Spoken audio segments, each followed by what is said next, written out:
მე ვარ ანდრია და დღეს ჩვენ გიუბრუნდებით ცხელი სიახლეებით. მინდა ვისაუბრო დღეს ნეიმარზე.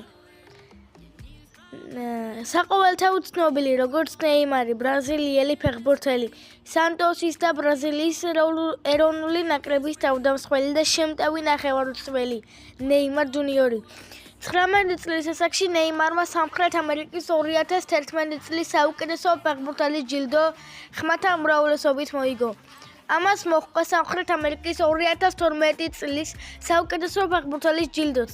2011 წელს ნეიმარი წარადგინეს FIFA-ს ოქროს ბურთის ნომინაციაზე, სადაც მე-10 ადგილი დაიკავა და წლის საუკეთესო გოლისთვის FIFA-ს ფერენც პუშკაშის ჯილდოც მოიგო.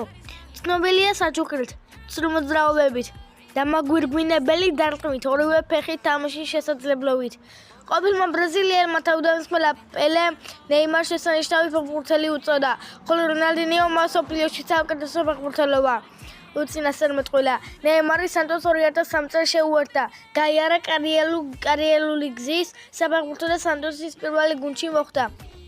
მისი დებიუტი პირველი გუნდის რიგებში 2009 წელს შედგა და იმავე წელს ლიგა პაულისტას სან-პაულუს შტატის ჩემპიონი საუკეთესო ახალგაზრდა ფეხბურთელად დასახელდა.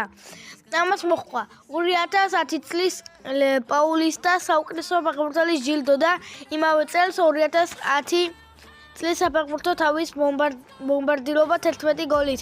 2010 წელს მას სეზონის 60 მატჩში 42 გოლით დაასრულა. მისმა კლუბმა კი იმ წელს ოქროს დუბლი შეასრულა. ნეიმარი 2011 წელს კვლავ გახდა ლიგა პაულისტას საუკეთესო ფეხბურთელი, სანტოსმა კი 2011 წლის ლიბერტადორესის თასი მოიგო. ამ თასზე ნეიმარმა 13 მატჩი ითამაშა და 6 გოლი გაიტანა. მან გადამწყვეტი როლი შეასრულა სანტოსისთვის საკონტინენტო დუბლის მოპოვებაში. კლუბმა 1963 წლის შემდეგ ის პირველად შეძლო